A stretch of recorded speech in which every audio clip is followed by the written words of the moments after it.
Hey guys, I'm just making a video response to the BJD tag on BJD addicts.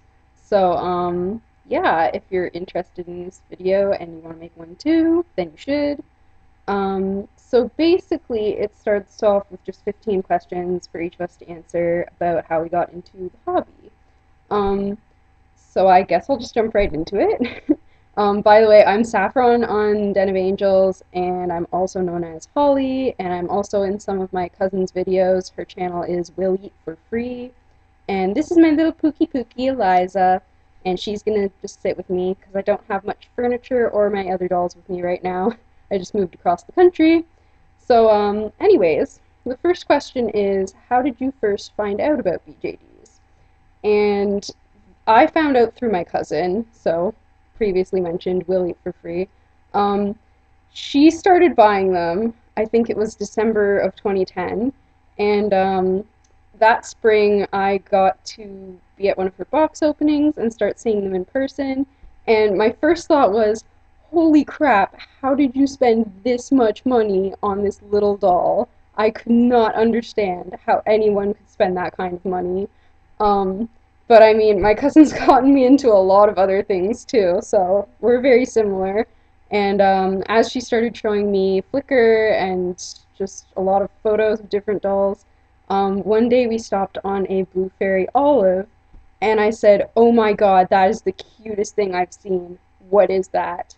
So my cousin showed me the Blue Fairy website, and I looked at it for a while. I think that was maybe in June of 2011, and about a month later, I finally said to myself, you know what?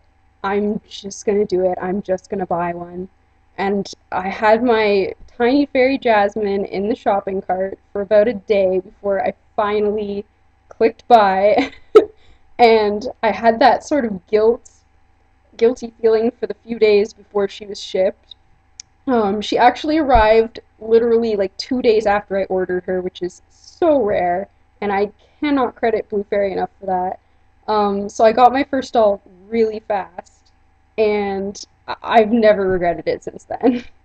So actually, that answers question number two, which is, what was your first BJD? And that was what it was, a tiny fairy Jasmine, and I still have her, and I still love her. So question number three is, what is your favorite BJD brand or company? I am biased towards Blue Fairy because they were the first people I bought from. I only have one of their dolls, but I do plan to get more. And their customer service is so good. The quality is amazing. Their posing is really good for single jointed dolls. Their aesthetic is really nice. Just everything about them is great, honestly. I think they're really underrated.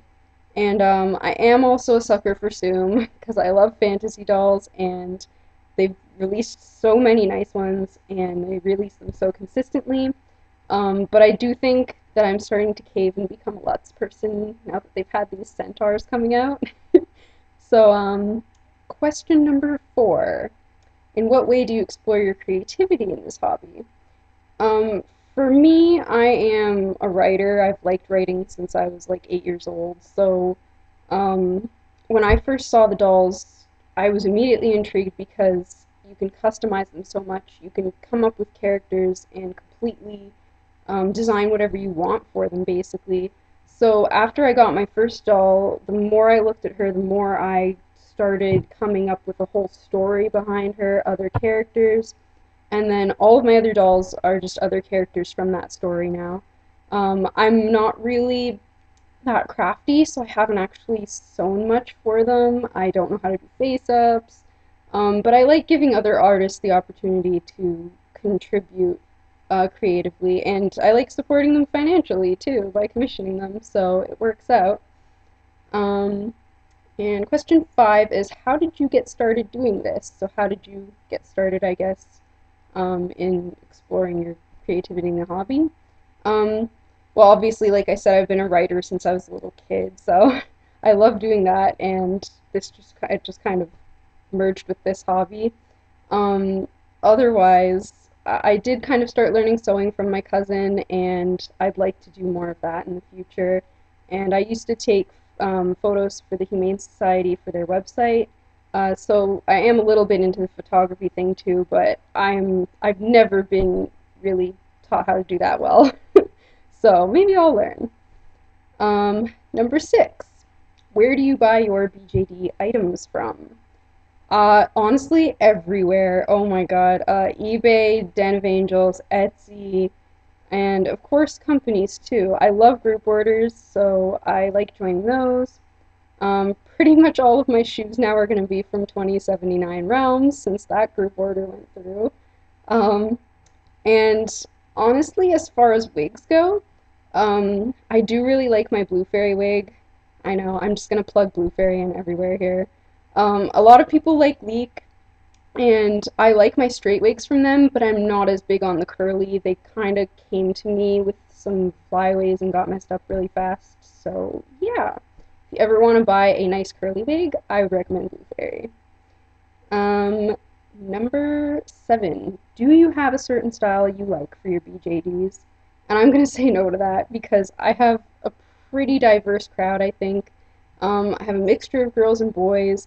Little Eliza here is more, she's got the green hair. She's kind of a little fairy type thing. But some of my dolls wear more casual clothing, like my SD girl and my MSD girl. And then I have fantasy dolls, and I have a really dark, more like vampire. I have a Gluino on a Monzo body from Zoom, so he's really dark. And then I have like my Heliot, who's like bright and shiny. So no, I wouldn't say I have a specific style. Um, Number 8. What size BJD do you prefer or have the most of? I have the most SDs right now, actually, which is kind of weird because I started off liking MSDs a lot more. Um, the SD size is fun to carry around. I don't know, I like it better for the weight and the sturdiness. But MSDs are more practical, honestly. So I think both of those are kind of my favorites. Um, Number 9. Do you have more male dolls than female dolls or vice versa? And why? I have more female dolls. Honestly, I think it's kind of coincidental because I like male dolls just as much. But I am pickier about my male sculpts, so it could just be that I haven't found all the right male sculpts for me yet. Out of all my dolls, what do I have? I have a floating head who's a boy, and I have two full dolls who are boys, and then I have 1, 2, 3, 4, 5 girls. So, yeah, a little bit imbalanced right now. But, um, 10. Tell us a little about one of your dolls. I guess I'll tell you about Eliza since she's sitting right here with me. Ophelia was actually my first, that's my Jasmine, but she's a cutie. So Eliza, she was a total impulse buy, and most of my dolls, actually, even her, I had wanted her sculpt for a long time. Usually, I know that I want a sculpt, or I know that I want a doll for a certain character, and even if I kind of buy it on a whim when it's released or when it's available, I put a lot of thought into it. So I loved Flora. I thought she was so cute, and I especially liked the Dreaming version. I'd been looking at the Mermaid full set for a long time. Um, but I actually bought her instead of buying a Felix doll. I'd wanted one because they were pretty cheap secondhand, and I'd seen one on the market, fell in love with it, and then the seller backed out and sold to someone else. So then I was kind of having dolly lust, and I looked her up and found her faceplate and a winking faceplate for sale together. Bought those, bought her body right away, got her home, put her all together, and I was like, what am I going to do? I don't have a character for this doll. So I ended up kind of slotting her into a sequel for the story that all of my other dolls are from. And she's basically just a little tiny fairy elf person. Um, she's gonna have a couple more sisters probably, because how can you have just one Pookie Pookie? But yeah, that's a little about her. She's a little sweetie. Number 11. Have you ever sold a doll? Why or why not? I've never sold a doll, actually.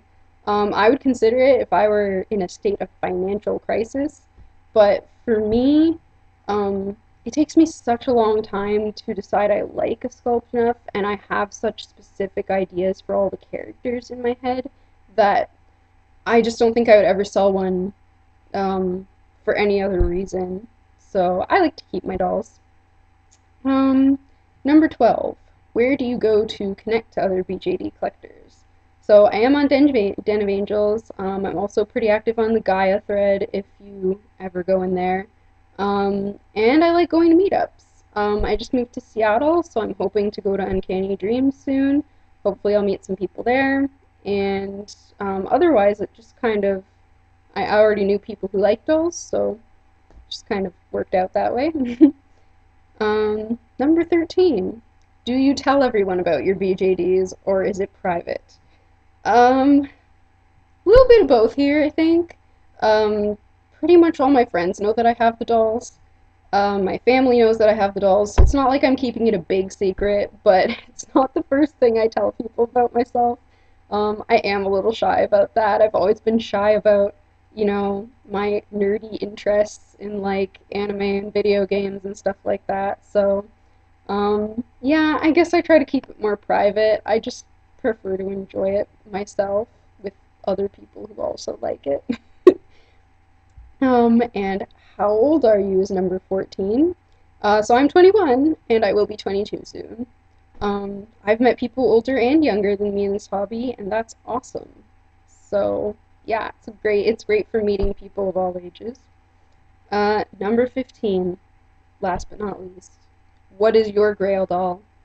My Grail doll was a Switch Milwa, and now I have him. I just bought his head at a doll meet in May, and I'm so excited. I still have to find a body for him, but that's okay. I have his head. I am happy.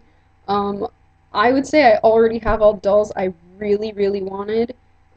There's still a bunch that I also want and will get in the future. But yeah, Milwa, I'm so happy to have that doll. I can't even explain.